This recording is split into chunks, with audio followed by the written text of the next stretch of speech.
All right. I've been thinking. I've been doing these shows, uh, lectures, if you will, and they're kind of dry, and they take kind of a long time to put together in a way. I usually have the research and all that, saved on something, and then I read from it, da da da da da. But the process of doing the research, recording it, re-listening to it, putting up the pictures, and all that, and I'm using like basic software here. Well, it kind of takes a lot out of me, and I always feel that I need to be releasing something after a certain time period, and after a while, it freaking just wears me out. So I've been thinking, been contemplating, uh, just doing a show where I'll do lectures. I don't know, maybe every so often, but I'd like to release almost a show a day, and maybe just comment on current events, talk about how my day at work went. I don't know. Um, I'm sure no one really cares, but who knows? I don't know. I've seen some people that boggle my mind and get freaking internet followings, and I'm like, dude, this person is just an idiot. And I mean, that's not saying I'm super intelligent or anything, but yeah, I think it's a good idea. And I don't know. Why don't I go somewhere and read an article and just see what's going on in the world. I'll discuss it, whatever.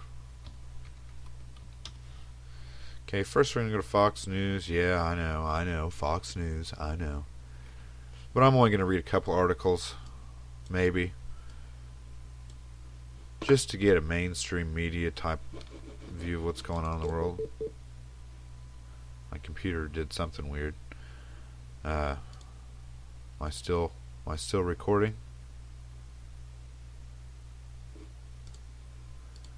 I'm not sure. Yeah, it looks like I am. Anyways, let's see what's going on in the world. Sad. Sad that the world news is on like the last tab. Let's see.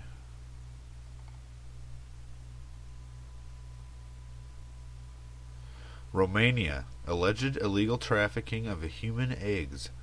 Police questioned 30 people on Tuesday and searched the homes of 6 employees of a private fertility clinic who are suspected of illegally trafficking human eggs and selling them to Israeli couples with fertility problems. Talks between Serbia and Kosovo, which Serbia considers a renegade province, are broaching one of the most delicate issues dividing them: so-called parallel rule of northern Kosovo by the Serbian government. Let's see.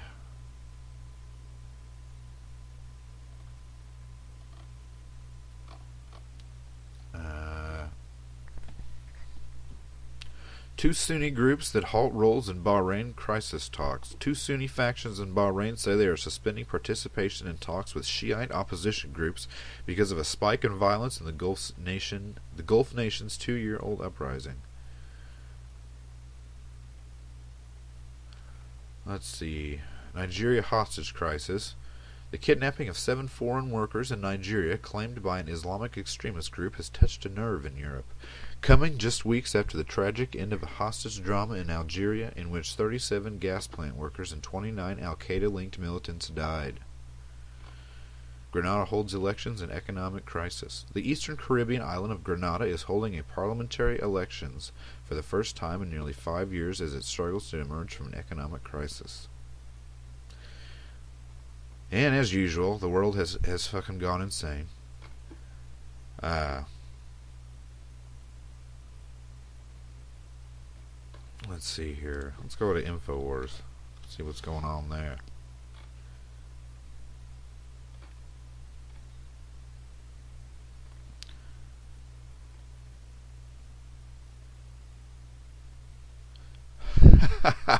Says the WWE has created racist wrestler to demonize the Tea Party. Oh boy.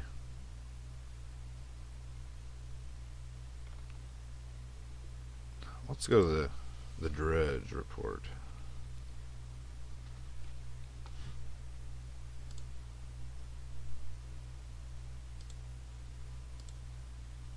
Oops. God.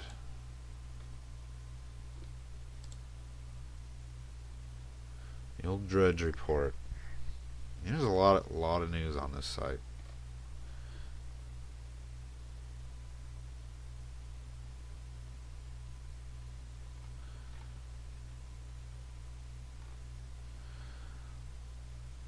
Alright. Yeah, let's talk about that meteorite. I'll read a story here. It's from Gautam Naik and Alan Collison. It's coming from the Dredge report. I'm not exactly sure where it came from past that. But anyways, the meteor that crashed to Earth in Russia was about 55 feet in diameter, weighed around 10,000 tons, and was made from a stony material, scientists said, making it the largest such sub-object to hit the Earth in more than a century. Large pieces of it have yet to be found. However, a team from Ural Federal University, which is based in Yekaterinburg, collected 53 fragments, the largest of which was 7 millimeters, according to Viktor Grakovsky, a scientist at the university. Data from a global network of sensors indicated that the meteor's fire disintegration as it neared Earth near Chelyabinsk, Russia, unleashed nearly 500 kilotons of energy, more than 30 times the energy of the Hiroshima atomic bomb. Let's see. Let's skip down. Who would expect an event of this magnitude to occur once every 100 years, said Paul Chodas of NASA's Near-Earth Object Program Office. When you have a fireball of this size, we would expect a large number of meteorites to reach the surface. And in this case, there were probably some large ones. Yeah, what about that, guys? What do you think about that? I mean, gosh, look at the friggin' events that have happened in the past couple weeks. You have the meteorite striking Russia, and then creating an earthquake. And from what we read there, how big was it? It was, where did it say it? Weighed around 10,000 tons, nearly 500 kilotons of energy, more than 30 times the energy of the Hiroshima atomic bomb. Can you imagine? And then, on top of that, you have the Pope resigning. First time in 600 years. Totally correlates with the prophecy of the popes. The two main forerunners in supposedly, I mean, this is probably hyped up, and this is what I always get into, is whether the Catholic Church is making or wanting us to believe the end times are here, or whether this is actually prophecy being fulfilled. And I don't 100%. I really don't agree with a lot of the things that the Catholic Church does. But at one point in time, before the 60s, they were kind of a beacon of, strict Christian morality, and at least they operated in somewhat of a way that reflected that. Like nowadays, it's all kind of the New World Order type of agenda. But anyways, back to what I was talking about, the two forerunners for the papacy. What's his name? Tusciana Pietro Betrone. Okay. Pietro apparently is Roman, Italian, Latin for Peter. And then you have the other guy, what is it, Peter Tuxon? The bishop, the cardinal from Ghana, who's totally one world orderish. Believes that they should change. Total Catholic liberal. Definitely believes they should change the views on the church of things, and to bail everyone out, basically. And who knows? I mean, according to the Catholic Church, that this would be the last pope, this next one, and it kind of fits the Book of Revelation. I mean, think about it. Think about if Peter Tuxon actually got it, and you had that type of viewpoint, which is pretty close to Obama's politics. You had that viewpoint in in the highest religious seat in the world. And regardless of what anybody wants to say, look at when the Pope John Paul II would gather with members of other religions and kind of call for them all getting along. And there's a picture I've seen, and you can tell that the Pope is in the middle and he's on the top. And, that's who everybody was bowing to and all that jazz. So yeah, you can definitely see that after a period of time, you'd have that guy in the papacy, and then you'd have Obama in office. And you know what? Who knows? I mean, I've been the biggest denouncer of the Obama is the Antichrist theories ever. But if that would happen, it'd be kind of weird that you'd have that strong of a voice in the religious seat or in the priesthood, like we get into on the Babylon series. We have, super liberal, idealistic, socialist type person in office on the religious end and on the heavy political end, which, forever there's been a distinction between the false prophet of the book of Revelation and the Antichrist, whereas the false prophet was more of a religious figure and, the Antichrist was more of a political figure.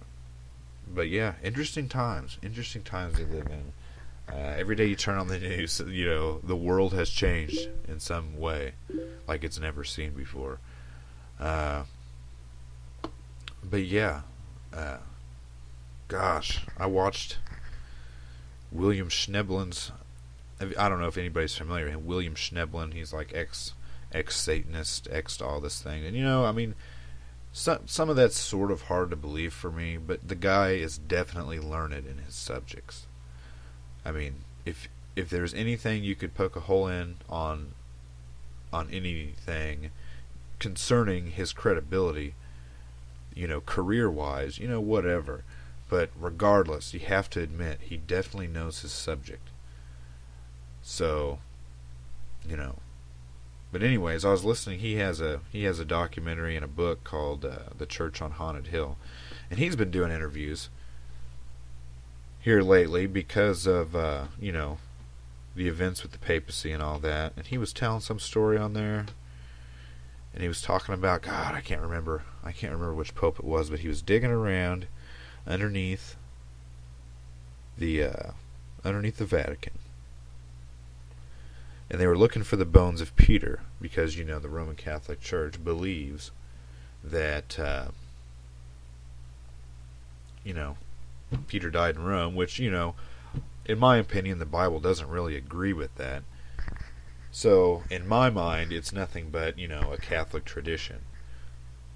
Something that's so old and they want to believe it. But anyways, I don't think they ever found the bones of Peter, if I remember correctly. But, it talks about basically they're excavating everywhere underneath the Vatican. And if anybody, you know the history of the Vatican, you know that a lot of those sites are ancient temples from, back in the Roman pagan days. And we all know that modus operandi of the Catholic Church, of where basically their main operation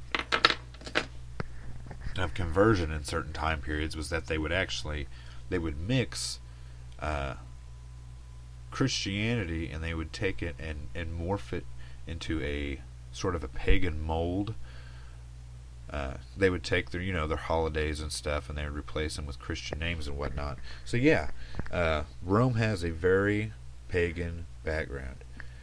But anyways, these archaeologists, they're digging around, they're poking around, and apparently they find some sort of doorway or some sort of open, I guess a chasm or a hallway, and apparently they called that Pope down there, and he takes one look at it, and he's like, this is the gate of hell, we're not going any further. And what's weird about that is it kind of correlates, like William Schneblin talked about in his documentary, because I had never heard that story before. That whole tale about underneath the Vatican they found the gate of hell, that's new to me. But what he said after that was he was talking about Malachi Martin claiming in his last book before he died, from whatever cause you believe, he talked about some sort of satanic ritual done in St. Peter's, and I guess the 60s, the 70s, I would say. But anyways, yeah, there's some sort of ritual that went on where they tried to enthrone Lucifer on, the throne of Peter. And it's interesting, and, that's around the same time period as Vatican II. And ever since then, ever since that time period, the Roman Church has been on a decline. And, you have the prophecy of the popes, supposedly coming to pass, possibly, I don't know. It kind of disagrees with my personal belief in the Bible scripture, because, no man knows the day or the time or whatever, except for God. But yeah, I mean, strange times. That's all I can say. I'm not sure about it. I don't know any more than anybody else, I'm sure. But, yeah, it's a good time to be paying attention to the world. Also, the comet Brycen. That's a big deal. Because you've studied, if you've studied any sort of, magic, even the Bible, God says that the stars are for signs and omens.